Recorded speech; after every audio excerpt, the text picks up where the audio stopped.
கி ராஜநாராயணன் அவர்களுடைய கதவு கதை தான் இன்றைக்கி நான் உங்களுக்காக சொல்ல போகிறேன். கதவு தான் வந்து மிகப்பெரிய தீம் பார்க். பக்கத்து வீட்டில் இருக்கிற குழந்தைங்க எல்லாருக்கும் அந்த கதவில் வந்து ஒரு 4 ஆட்டு ஆட்டுவாங்க. அது மாதிரி ஒரு மிகப்பெரிய விளையாட்டு சந்தோஷம் யாருக்குமே கிடையாது. 8 வயசு குழந்தை ஒரு வீட்டை பார்த்துக்கிறாள் அப்படின்னு கேட்டால் 8 வயசு குழந்தை வீட்டை மட்டும் பார்த்துக்கல, எல்லாம் நீ இருக்க முடியாது, எங்கே உங்கள் அம்மா அப்படின்ற மாதிரி அவங்க குழந்தைங்களை வந்து மிரட்டுறது. அம்மா சொல்லிக்காட்டுக்கு சொல்லி பொறுக்க போயிருக்காங்க. கதவு வந்து நமக்கெல்லாம் ஒரு மிகப்பெரிய மெமரி கொடுத்துருக்கோம். ஒரு கதவு இல்லைன்னா வாழ்க்கையில் பாதுகாப்பே இல்லைல்ல. ஏன்னா இந்த குழந்தைங்க ஓடும்போது அந்த கள்ளிச்செடி முள்ளுச்செடி இதையெல்லாம் தாண்டி உடம்புல எல்லாமே பட கிளிய அந்த கதவை போய் பார்த்த உடனே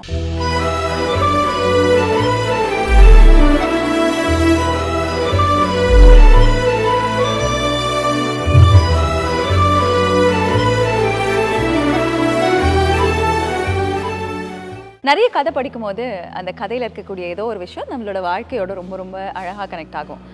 அதே போல் செய்திகளும் கூட பேப்பரில் ஏதாவது ஒரு விஷயம் பார்த்தா இந்த இடத்துல நம்ம இருந்திருக்கோம்ல, இதே போல் நமக்கும் லைஃப்பில் ஒன்று நடந்திருக்குல்ல அப்படின்ற மாதிரி எல்லாமே இல்லை. அதுக்காக க்ரைம் கொலை அப்படிப்பட்ட விஷயங்கள்லாம் சொல்லலை.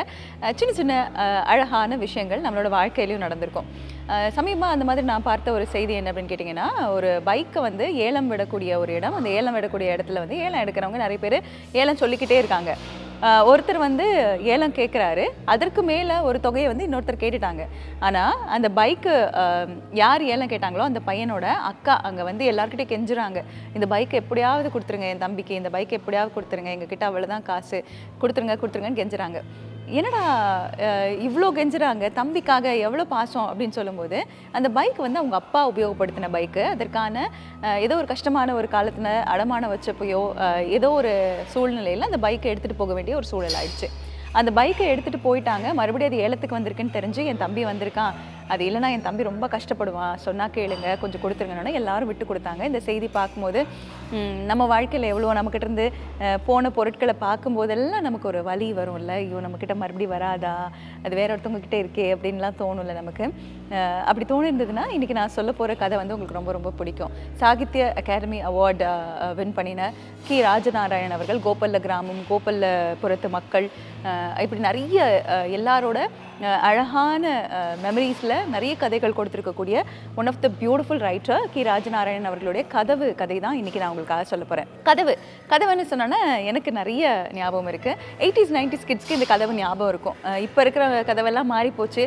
நம்மளோட வசதிக்கு எப்போ பார்த்திங்கன்னா தேக்கில் கதவு, டபுள் டோரு, அப்படிப்பட்ட வாசல்கள், இப்படி வாசல்கள், ராஜ வாசல்கள்னு என்னென்னவோ நம்ம வைக்க ஆரம்பிச்சிட்டோம். அப்பார்ட்மெண்ட் டோர்ஸ்லேருந்து ஆரம்பித்து எல்லாமே விதவிதமாக வித்தியாசமாக யார் வந்திருக்காங்க, கதவு திறக்கலாமா வேணாமா செக் பண்ணுறது, எவ்ரிதிங் எல்லாமே மாறிடுச்சு.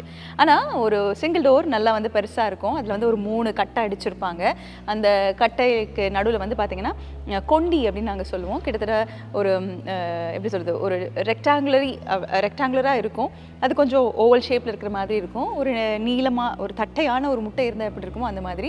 ஸோ அதை வந்து ஒரு இதில் பொருத்தி, இன்னமும் காரைக்குடியிலலாம் இந்த மாதிரி வாசல்கள், வீடு இதெல்லாம் நீங்கள் பார்க்க முடியும். அது வந்து பூட்டு போடுற மாதிரி ஒரு கதவு இருக்கும். இந்த கதவு தான் வந்து மிகப்பெரிய தீம் பார்க். பக்கத்து வீட்டில் இருக்கிற குழந்தைங்க எல்லாருக்கும். ஏன்னா அந்த 3வது கட்டையில் காலை வச்சு நின்றுக்கணும். அது வந்து பார்த்திங்கன்னா திருநெல்வேலிக்கு போகும், பொள்ளாச்சிக்கு போகும், சம்டைம்ஸ் அமெரிக்காவுக்கு போகும், அண்டார்டிகாவுக்கு போகும், எங்கே வேணால் போகும். ஃப்ளைட்டெல்லாம் தேவையில்லை. நீங்கள் எந்த ஊருக்கு போனாலும் அந்த கதவாட்டம், எங்கே போகிறீங்க வண்டியில் இருங்க ஒரு கண்டக்டர் வந்து சும்மா பேப்பரை கழிச்சு இது 5 ரூபா 2 ரூபா 1 ரூபா 50 காசு அப்படின்னு சொல்லி கையில் கொடுத்தா அந்த கதவில் வந்து ஒரு 4 ஆட்டு ஆட்டுவாங்க. அது மாதிரி ஒரு மிகப்பெரிய விளையாட்டு சந்தோஷம் யாருக்குமே கிடையாது. அந்த மாதிரி ஒரு கதவாட்டத்தில் தான் இந்த கதை வந்து தொடங்குது.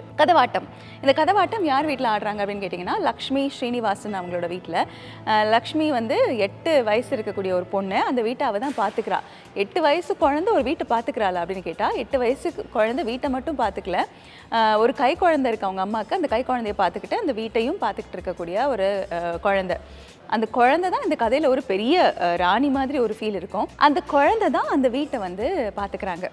அந்த குழந்தை வந்து அந்த வீட்டை எப்படி பார்த்துக்கிறாங்கன்னு கேட்டிங்கன்னா, தம்பியை பார்த்துக்கிட்டு தினமும் கதவாட்டம் விளையாட வரக்கூடிய குழந்தைங்க எல்லாரையும் அந்த கதவில் ஏற்றிக்கிட்டு விளையாண்டுட்டு இருக்காங்க. தம்பி வந்து குழந்தை தூங்கும்போது, அந்த கை குழந்தைய தூங்கும்போது தம்பி பார்த்துப்பாப்பில் வீட்டை. எங்கேயாவது வெளியில் போனோம் அப்படின்னா அப்போ தான் அவங்களுக்கு வெளியில் போகிற டைமு. ஏன்னா அம்மா வந்து சுள்ளிக்காட்டில் சுள்ளி பொறுக்கிற வேலை. அப்பா எங்கே போனார் அப்படின்னு கேட்டிங்கன்னா, மணிமுத்தாரில் வேலை தேடி போனவர் ஏதோ கட்டட வேலையெல்லாம் பண்ணுறாங்க அப்படின்னு சொன்னாங்க. அதனால அவர் வருவார்னு எதிர்பார்த்தா பல வருஷமாக வரலை. அந்த ஊரில் வந்து தீர்வை கட்டணும். அவங்க வந்து ஒரு நிலத்துக்கான ஒரு தீர்வையை கொடுக்கணும், கடன் மாதிரி வச்சுக்கோங்களேன். அந்த தீர்வை வந்து போட்டால் தான் நீங்கள் இந்த வீட்டில் இருக்க முடியும்னு அந்த ஊரில் இருக்கக்கூடிய ஒரு தலைமை பர்சன் தலையாரி வந்து சொல்கிறாரு. எல்லாம் நீ இருக்க முடியாது, எங்கே உங்கள் அம்மா அப்படின்ற மாதிரி அவங்க குழந்தைங்களை வந்து மிரட்டுறது. அம்மா சொல்லிக்காட்டுக்கு சொல்லி பொறுக்க போயிருக்காங்க, தயவு செஞ்சு புரிஞ்சுக்கோங்க அப்படின்னு. உங்கள் அப்பா இன்னும் வரலையா? அப்பா வேலைக்கு போனவர் தான், இன்னும் வரல அப்படின்னு. இங்கே பாரு, இந்த மாதம் நீ கடனை கட்டல, அவ்வளோதான் பார்த்துக்குங்க அப்படின்னு சொல்லி மிரட்டிட்டு போயிடுறாங்க. இந்த குழந்தைங்க அம்மா ஒரு நாள் இதை சரி பண்ணிவிடுவாங்க, அப்பா ஒரு நாள் இதை சரி பண்ணிவிடுவாங்க அப்படின்னு குழந்தைய பார்த்துக்கிட்டு விளையாடுறதும் பக்கத்தில் இருக்கக்கூடிய பள்ளிக்கூடத்துக்கு போகிறதும் அப்படிங்கிற மாதிரி அவங்க வாழ்க்கை போயிட்டுருக்கு. கதவு வந்து நமக்கெல்லாம் ஒரு மிகப்பெரிய மெமரி கொடுத்துருக்கோம். இப்போ தான் வந்து ஏஸ்தட்டிக் சென்ஸ்லாம் மாறி ஒரு கதவில் இதெல்லாம் இருக்கக்கூடாது அப்படின்னு. எங்களுக்கு வந்து அப்போ ஒரு மிகப்பெரிய ஃபோட்டோ ஃப்ரேமாக கதவு தான் இருந்துச்சு. இந்த 90s கிட்ஸுக்கெல்லாம், அப்புறம் 80s கிட்ஸுக்கெல்லாம், அதுக்கும் முன்னாடி இருக்கவங்களுக்குலாம் இன்னும் அதுக்கும் மேலே.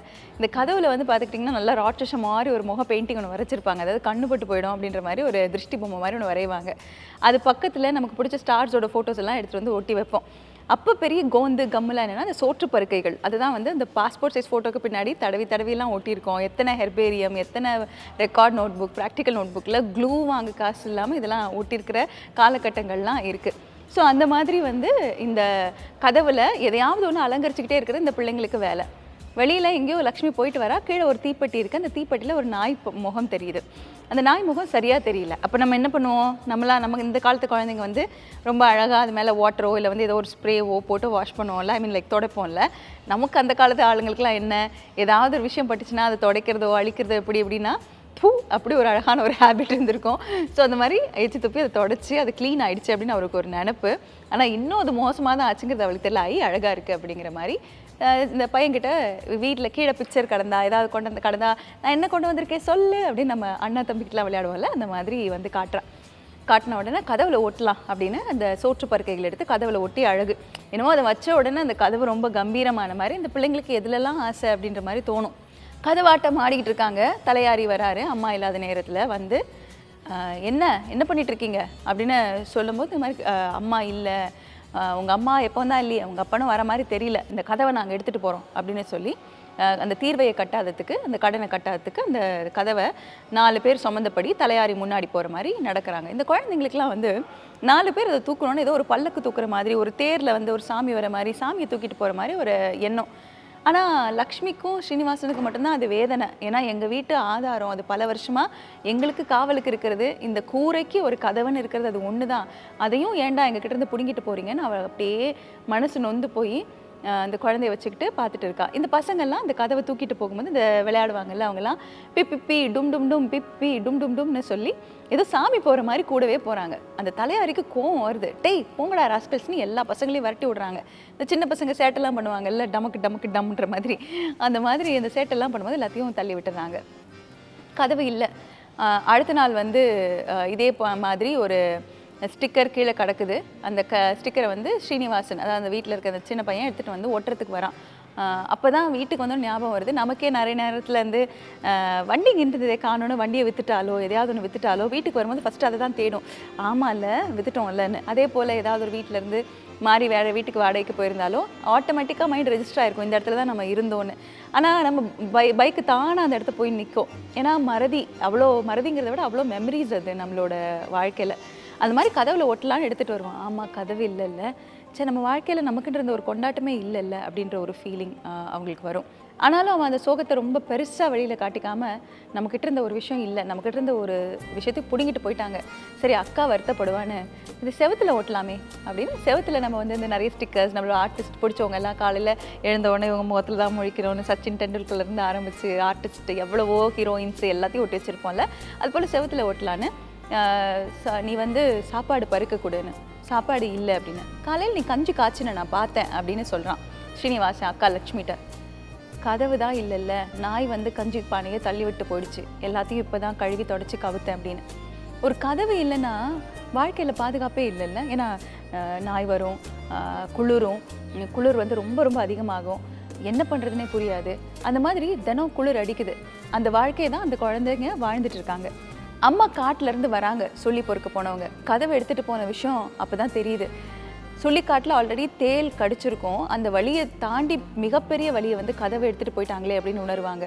எவ்வளவோ நாட்கள் கதவு இல்லாமல் தூங்கலாம், பெருசானவங்க நம்ம ஓகே, ஆனால் அந்த கை குழந்தைக்கு வாடை காற்று, அதாவது அந்த பனிக்காற்று அடிக்க அடிக்க உடம்பு சரியில்லாமல் போய்க்கிட்டே இருக்கும். உடல்நிலை சரியில்லாமல் போகக்கூடிய அந்த குழந்தை கொஞ்சம் முன்னேறிடும்னு பார்த்தா இந்த பனிக்காத்தும் பாதுகாப்பு இல்லாத ஒரு இடத்துலையும் அந்த குழந்தை இனிமேல் வாழ பிடிக்கலை அப்படின்ற மாதிரி ஒரு நாள் பிரிஞ்சே போயிடும். அந்த கை குழந்தை இறந்துடும். அதுக்கப்புறமா அந்த வீட்டில் பெருசாக ஹோப் இல்லை. ஓகே, காட்டுக்கு போகிறோம், ஏதோ அந்த குழந்தைங்க 2 பேரும் பார்த்துக்குறோன்னு அம்மா போயிடுவாங்க. இந்த குழந்தைங்களும் வந்து பார்த்துக்கிட்டிங்கன்னா ஏதோ கிடைக்கிறத சாப்பிட்டுக்கிட்டு அப்படியே வாழ்க்கையை வந்து ஓட்டிக்கிட்டு இருக்காங்க. ஒரு நாள் திடீர்னு ஒரு சின்ன பையன் ஓடி வரான், அக்கா அக்கா அக்கா அப்படின்னு.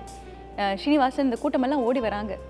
என்ன அப்படின்னு கேட்டால், நம்ம பள்ளிக்கூடம் இருக்குல்ல, அந்த பள்ளிக்கூடத்துக்கு பின்னாடி ஒரு சாவடி இருக்குல்ல, அந்த காட்டுப்பாதை, முள்ளிச்செடி, கள்ளிச்செடி எல்லாம் கிடக்கும்ல, அங்கே நம்ம கதவை சாத்தி வச்சுருக்காங்கக்கா, அங்கே வந்து நம்ம கதவை அப்படியே போட்டு வச்சுருக்காங்கக்கா அப்படின்னு சொன்னோன்னே அவளுக்கு உள்ளேருந்து அவ்வளோ ஒரு சந்தோஷம், அந்த ஆனந்த கண்ணீர். எல்லாருமே ஓடுவாங்க அந்த வீட்டை விட்டுட்டு. வீட்டை அப்படியே விட்டு ஓடுறாங்களான்னா, பாதுகாப்பு இல்லாத வீடு ஆல்ரெடி, அதுக்கு கதவும் இல்லை, ஒன்றும் இல்லை, அதுக்கு பாதுகாப்பே அங்கே இருக்குது அப்படிங்கிற மாதிரி ஓடுவாங்க. இந்த குழந்தைங்க ஓடும்போது அந்த கள்ளிச்செடி, முள்ளுச்செடி இதெல்லாம் தாண்டி உடம்புல எல்லாமே பட கிளிய அந்த கதவை போய் பார்த்த உடனே அவ்வளோ சந்தோஷம். ஐயோ, என்கிட்ட இருந்த என்னோட பொருள், நாங்கள் பொக்கிஷமாக பாதுகாத்த ஒரு பொருளை எப்படிரா போட்டு வச்சுருக்கீங்க, அது மேலே கரையான் புத்து அது இதெல்லாம் இருக்கும், அதெல்லாம் கலைச்சி தள்ளிட்டு அந்த கதவை கட்டி பிடிச்சி அழுவா லக்ஷ்மி. அந்த கட்டி பிடிச்சி அழுவும் போது மறுபடியும் வந்துட்டியா நீ என்கிட்டயே அப்படிங்கிற ஒரு ஃபீல். அந்த கதவை அதுக்கப்புறம் அந்த வீட்டில் பொருத்திருப்பாங்க அப்படின்னு நான் நினச்சிப்பேன். இன்ஃபேக்ட் அதுதான் கதையாக இருக்கும். ஏன்னா ஒரு இழந்த ஒரு பொருள் மறுபடியும் பார்க்கும்போது நமக்கு எவ்வளோ க்ளோஸான ஒரு விஷயம் மறுபடியும் பார்க்கும்போது நமக்கு எவ்வளோ சந்தோஷமாக இருக்கும்னு அந்த குழந்தைங்களோட அந்த குரல்லையும் அந்த ஆரவாரத்துலேயும் புரியும். அது மாதிரி நம்ம லைஃப்பில் எவ்வளோ விஷயங்கள் நம்மளை விட்டு போயிருக்கலாம். அதாவது நம்ம ஆசைப்பட்டு கட்டின வீடு, நம்மளோட வாழ்க்கைக்காக, கடனுக்காக, அடமானத்தில் இப்படி பல போயிருக்கலாம். பைக் போயிருக்கலாம், கார் போயிருக்கலாம். அதுவே மறுபடியும் திரும்ப கிடைக்கும்னு சொல்ல மாட்டேன். இந்த கதவு போல் நமக்கு கிடச்சிருச்சா அப்படின்னு கேட்டால், இந்த கதவும் வந்து அவங்க வீட்டுக்கு எடுத்துகிட்டு வந்துட்டாங்கன்னா முடிச்சிருக்க மாட்டார். ஏன்னா ப்ராக்டிக்கல் அப்ரோச் தான் பெரும்பாலான எழுத்தாளர்கள்கிட்ட இருக்கும். அந்த கதவை கட்டி பிடிச்சி அழுதாங்க, பார்த்ததில் சந்தோஷம் அப்படின்ற மாதிரி. அந்த மாதிரி வாழ்க்கையில் எவ்வளோ பாதைகள் தாண்டி வந்தாலுமே நமக்கான ஒரு பொருள் எங்கேயாவது ஒரு இடத்துல நம்ம பார்க்கும்போது நமக்கு அவ்வளோ ஒரு சந்தோஷம் இருக்கும்ல. ஐயோப்பா நீ நல்லா இருக்கியா, நீ நல்லா இருந்தால் சந்தோஷம். கிட்டத்தட்ட நான் எப்போவுமே இதை வந்து அடிக்கடி கனெக்ட் பண்ணுறது உண்டு. அழகி படத்தில் வந்து தன்னோட முன்னாள் காதலியை பார்ப்பாரு. எப்பவுமே முன்னாள் காதலி நல்லா இருந்துட்டா பிரச்சனை கிடையாது, அது கஷ்டப்படுறான்னு தெரிஞ்சிருச்சுன்னு வச்சுக்கோங்களேன், அவ்வளவுதான் ஹார்ட் பிரேக். அதுக்கப்புறம் வாழ்க்கையில் நமக்கு நிம்மதி போயிடும். அது போல தான் நம்மளோட ஒரு அழகான ஒரு விஷயம், அது நல்லா இருக்கணும் அப்படின்னு தான் நினைப்போம். அது மறுபடியும் நான் பார்த்துட்டேன், இனிமேல் நான் உன்னை நல்லா வச்சுப்பேன், நான் வந்து உன்னை பார்த்ததுக்கப்புறம் நீ உன் வாழ்க்கையில் கஷ்டத்தையே பார்க்கக்கூடாது அப்படின்னு நம்ம எல்லாரும் நினைப்போம் இல்லையா. இந்த மாதிரி பல விஷயங்களை இந்த கதை வந்து எனக்கு ஓப்பன் அப் பண்ணும். இந்த கதை கேட்கும் போதோ நான் சொல்லும்போது உங்களுக்கு எந்த மாதிரி விஷயம்லாம் கனெக்ட் ஆச்சு அப்படிங்கிறத மறக்காமல் கமெண்ட் பண்ணுங்கள், சேனலுக்கு சப்ஸ்கிரைப் பண்ணுங்கள். இது மாதிரி கதைகள் இன்னும் பல இன்ட்ரெஸ்டிங்கான விஷயங்கள் வந்து உங்களுக்காக ஷேர் பண்ணுறதுக்காக நான் காத்திருக்கேன். தேங்க்யூ ஃபார் வாட்சிங்.